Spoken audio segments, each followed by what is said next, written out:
Dear viewers, welcome back to channel Alps academy. कुछ चलान दे रहेगा इन दिल्ली 2। हमें टेंसेस के बारे में आज आपको पढ़ाना है। टेंसेस हमने लास्ट क्लिप में आपको बताया था कि टेंसेस 3 तरह के होते हैं और टेंसेस इंग्लिश की जान है, इंग्लिश की बेस है।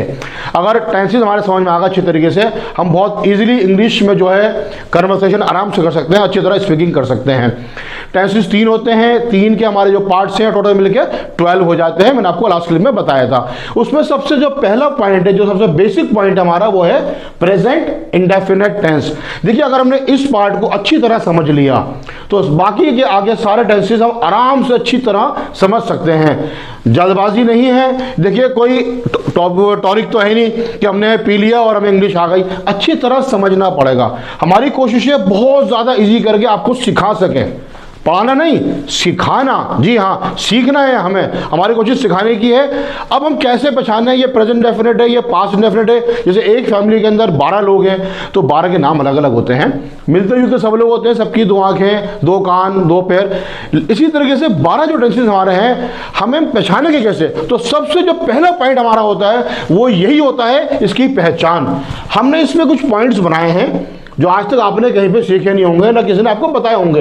वो पॉइंट्स अच्छी तरह देख लीजिए, बल्कि इस पॉइंट्स का स्क्रीनशॉट ले लीजिए, क्योंकि ये पॉइंट्स मैं आगे मिटा दूंगा, मुझे आपको समझाना है। सबसे फर्स्ट पॉइंट क्या है, देखिए, जब हम इसका तर्जुमा हिंदी या उर्दू में करते हैं तो आखिर में ता है, ती है, ते हैं आता है। यह तो अगर प्रेजेंट इंडेफिनिट टेंस की पहचान। सबकी पहचान अलग अलग है। अभी हम बात कर रहे हैं, now we are talking about yes present indefinite tense. इसकी पहचान क्या है? ता है, ती है और ते हैं। कोई भी सेंटेंस बोले, मैं स्कूल जाता हूं, ताहू आ गया। वे मुझे जानती है, ती है आ गया। वे यहाँ रहते हैं, ते है आ गया। तो इसको हम बोलेंगे प्रेजेंट इंडेफिनिट टेंस। सबसे फर्स्ट पॉइंट होगा पहचान। ये तो हमने हिंदी में पहचान लिया, उर्दू में पहचान लिया। अब इंग्लिश में कैसे पहचान है? सेकेंड पॉइंट, इसमें वर्ब की फर्स्ट फॉर्म आती है। इसमें वर्ब की फर्स्ट फॉर्म आती है और कहीं कहीं वर्ब की फर्स्ट फॉर्म पर एस या ईएस आता है। वर्ब की फर्स्ट फॉर्म तो और भी टेंसेस में आती है। इसमें कैसे हम पहचानेंगे? इसमें जो वर्ब की फर्स्ट फॉर्म है वो बिल्कुल फ्री होकर आएगी, यानी कि उससे पहले हेल्पिंग वर्ब नहीं होगा अफर्मेटिव में। इसमें नेगेटिव में हमारा हेल्पिंग वर्ब स्टार्ट होता है और कहीं पे एस लगा हुआ होगा, कहीं पर ईएस लगा हुआ होगा। ये इसकी पहचान है।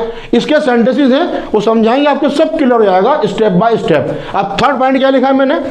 नेगेटिव सेंटेंस बनाने के लिए, नेगेटिव यानी कि नहीं, डू नॉट, डज नॉट का इस्तेमाल करते हैं। Do not, does not. देखिए, हर टेंस के हेल्पिंग वर्ब हैं। इस टेंस के कौन से हेल्पिंग वर्ब है? डू और डज। नॉट हेल्पिंग वर्ब नहीं है। हेल्पिंग वर्ब्स क्या कहलाएंगे? 2 helping verbs. There are 2 helping verbs in present indefinite tense, do and does. Yes. और जब डज आता है तो आपकी फर्स्ट फॉर्म पर से एस या ईएस हटा लेते हैं। जी। अब नंबर 4 पॉइंट देखिए, ये अभी आपको मैं सिर्फ पॉइंट्स बता रहा हूं, सेंटेंस में नीचे लिखे अभी आपको समझाऊंगा इंशाल्लाह। अभी पॉइंट्स आप देख लीजिए। नंबर 4 पॉइंट, ये स्क्रीनशॉट लीजिए, फिर मैं आपसे कह रहा हूं, ये आपको जो है अच्छी तरह पढ़ते रहेंगे तो समझ में आएगा आगे, और सेंटेंस भी आगे क्लियर करेंगे। इंट्रोगेटिव सेंटेंसेस, इसके ऊपर हमने पूरी क्लिप बनाई है हमारे आप वीडियोस के अंदर, जो प्लेलिस्ट में जाएंगे काइंड्स ऑफ सेंटेंस पे, उसमें पूरा इंट्रोगेटिव सेंटेंस के बारे में सब बता रखा है हमने, और स्ट्रक्चर ऑफ सेंटेंस के बारे में बता रखा है। इंट्रोगेटिव सेंटेंसेस बनाने के लिए हेल्पिंग वर्ब को पहले ले आते हैं। जब भी हम क्वेश्चन बनाएंगे हेल्पिंग वर्ब पहले आएगा, ये आप देख लीजिएगा। और अगर सेंटेंस WH फैमिली के वर्ड से शुरू हो, WH फैमिली के काफी वर्ड्स हैं, वर्ड, हियर, वाई, वैन वगैरह, उनसे शुरू हो तो हेल्पिंग वर्ब उनके बाद आता है। WH फैमिली के वर्ड के बाद लगाते हैं। और कहीं कहीं WH फैमिली वर्ड के बाद ऑब्जेक्ट और फिर हेल्पिंग वर्ब, ये आप देखेंगे क्लिप पे समझ में आएगा, और हम इसको आगे डिफाइन भी करेंगे आगे जब इसकी टर्न आएगी। इसका स्टेप हम आगे क्लियर करेंगे। जैसे विच, पैन, फिर आएगा हेल्पिंग वर्ब। आगे देखिए नंबर 5, हु के साथ वर्ब की फर्स्ट फॉर्म पर एस या ईएस और नेगेटिव में डज नॉट। ये मैंने अलग क्यों लिखा हु का सेंटेंस? देखिए, हु का जो लाइन है, मैंने रूल अलग, हु का रूल अलग क्यों लिखा? वो इसलिए लिखा क्योंकि हु के साथ सब्जेक्ट नहीं होता। जी, क्वेश्चन बनाने में टेंसेस के अंदर वो आंसर में आता है तो कंफ्यूजन होती है कि क्योंकि टेंसेस के अंदर सब्जेक्ट के अकॉर्डिंग हेल्पिंग वर्ब लगते हैं और सब्जेक्ट के अकॉर्डिंग वर्ब पर एस या ईएस आता है, इसलिए हु का रूल सब टेंसेस में अलग से लिखा जाएगा, आगे डिफाइन हो जाएगा। अब हम देखते हैं सेंटेंस कैसे बनाते हैं। देखिए, फर्स्ट पॉइंट आपको समझ में आ गया, पहचान होती है फर्स्ट पॉइंट। सेकंड पॉइंट लिखा है मैंने, इसमें वर्ब की फर्स्ट फॉर्म आती है। अभी यहीं तक हमारे हमको आज क्लियर करना है, और कहेंगे वर्ब की फर्स्ट फॉर्म एस एस या नेक्स्ट वीडियो में आपको बताएंगे। सेंटेंस देखें। देखिए, सेंटेंस बनाने के लिए मैं आपको बताया था स्ट्रक्चर ऑफ सेंटेंस के अंदर सब्जेक्ट, वर्ब और ऑब्जेक्ट, ये बिल्कुल बेस है वाक्य का ढांचा। सब्जेक्ट काम करने वाला, वर्ब काम, और ऑब्जेक्ट जिस पर सब्जेक्ट और वर्ब मिलकर असर डालते हैं। देखिए समझना है अच्छी तरीके से, हमारा मकसद सिखाना है। सब्जेक्ट काम करने वाला, वर्ब काम जो हो रहा है या हो गया, और ऑब्जेक्ट जिस पर असर डालते हैं। तो अब इसमें देखिए हमने क्या करा, इसमें 2 पार्ट्स में सब्जेक्ट को हमने डिवाइड करा। अभी लिखा है I, we, you, they, these, those, plural.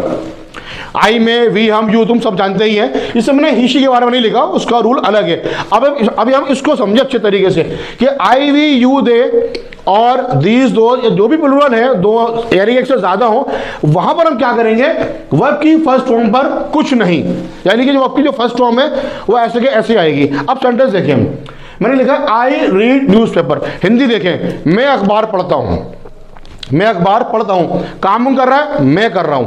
पहले सब्जेक्ट आ गया आई। काम कौन सा हो रहा है जी, पढ़ना। काम पढ़ने का हो रहा है, पढ़ना यानी कि रीड आ गया।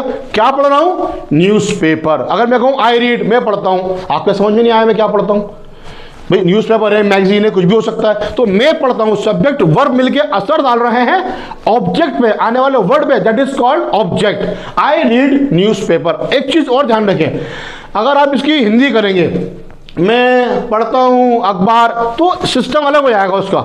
हिंदी का अपना अलग तरीका है और इंग्लिश का अपना बनाने का अलग तरीका है। पहले मैं, फिर पढ़ता हूं अखबार, इस तरह नहीं आएगा। मैं अखबार पढ़ता हूं बोलेंगे हम तरीके से। हिंदी में 3 वर्ड, सॉरी इंग्लिश में 3 वर्ड्स और हिंदी में 4 वर्ड्स लिखे हुए।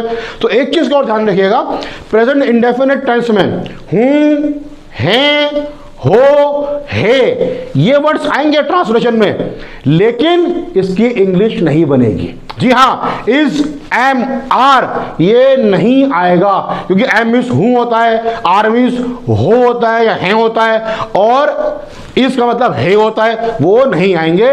क्यों, इसमें ता है, ती है, ते है, ये प्रेजेंट इंडेफिनिट टेंस है, और प्रेजेंट इंडेफिनिट टेंस में इज, एम, आर नहीं आते। Yes, we know him. काम इसमें कौन कर रहा है, हम। कौन सा काम, जानने का। वी नो, हम जानते हैं उसे।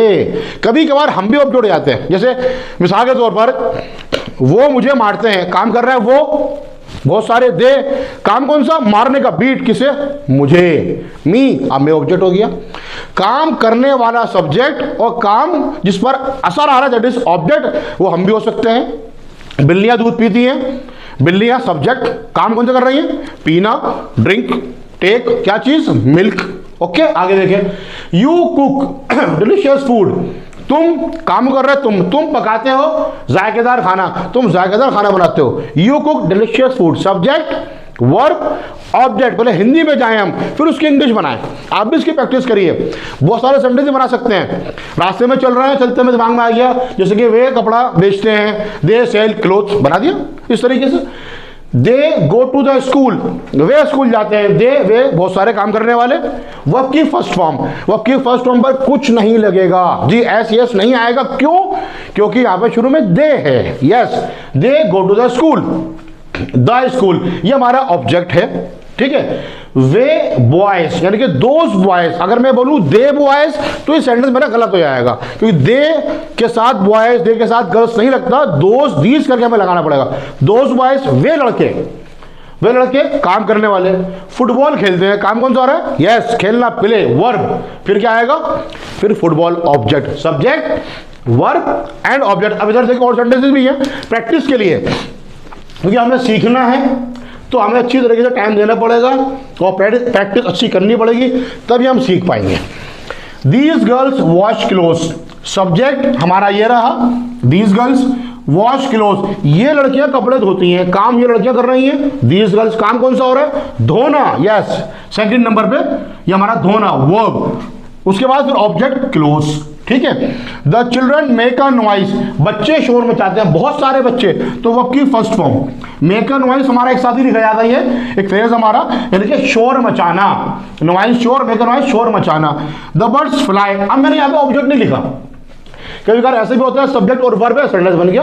परिंदे उड़ते हैं, परिंदे उड़ते हैं, द बर्ड्स फ्लाई, सेंटेंस खत्म। आगे लिख सकते हैं आप, कहाँ उड़ते हैं, आसमान में, इन द स्काई, या कह सकते हैं ओवर द गार्डन, बगीचे के ऊपर उड़ते हैं। ओके, टू ब्लाइंड मैन, दो आदमी हैं, MEN मैन, ज्यादा आदमियों के लिए, दो आदमी सड़क पार करते हैं, दो अंधे आदमी, two blind man cross the road या क्रॉस रोड।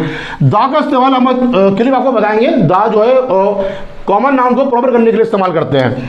तो subject, verb and object. My neighbours, मेरे पड़ोसी, बहुत सारे पड़ोसी हैं, दो पड़ोसी हैं, नेबर्स। टीज देम, मेरे पड़ोसी उन्हें सताते हैं। काम कर रहे हैं मेरे पड़ोसी, काम कौन सा हो रहा है, सताने का। टीज किन्हें, उन्हें, या फिर tease the children, tease the girls, कुछ भी कह सकते हैं। तो मेरे पड़ोसी उन्हें सताते हैं। आवर फ्रेंड्स, मैंने सारे सब्जेक्ट यूज करे हैं क्योंकि मकसद सिखाना है। हमारे दोस्त पैसा खर्च करते हैं, काम हो रहा है खर्च करना, ये हमारा सब्जेक्ट, ये हमारा वर्ब, ये हमारा ऑब्जेक्ट। पैसा खर्च करते हैं। आवर फ्रेंड्स स्पेंड मनी, कहीं पर भी, एवरीवेयर, हर जगह। ओके, आगे चलने से हम बढ़ा सकते हैं। विद मी, मेरे साथ। आगे देखें, मूसा एंड आलोक, मूसा और आलोक यहां रहते हैं। तो लिव हियर, दो नाम है इसलिए वो आपकी फर्स्ट फॉर्म पर कुछ नहीं आएगा। ओके, या लिव इन दिल्ली, दिल्ली में रहते हैं। सीमा एंड अस्मा, दो नाम है, प्लूरल, ज्यादा भी हो सकते हैं, इसके Seema, Ashok and Asma. Clean the room, कमरा साफ करते हैं, ये हमारा वर्ब, ये हमारा ऑब्जेक्ट। द बेगर्स, भिखारी, भीख मांगने वाले, भीख मांगते हैं, बैग। कहां मांगते हैं, फुटपाथ पर, on footpath. Subject, verb, object. इस तरह आप प्रैक्टिस करें। ये आपके सामने सेंटेंस लिखे हुए हैं, अच्छी तरह समझिए इसको और सेंटेंसेस बनाएं ताकि हमारी इंग्लिश क्लियर हो। ये हमारा बेस है प्रेजेंट डेफिनेट टेंस। जैसे कि कुछ भी लिख ले, जैसे कि माई फादर एंड मदर, दो, अभी मैंने सिंगल कर ही बताया। जैसे माई पेरेंट्स टीच मी, मेरे पेरेंट्स मुझे पढ़ाते हैं। Subject, verb and object, present indefinite tense बिल्कुल बेस है हमारा। आई थिंक आपके समझ में आ गया होगा ये। और अब आपसे दूसरी क्लिप मुलाकात होगी, इसके आगे का पॉइंट आपको बताएंगे बहुत जल्दी। Thanks for watching.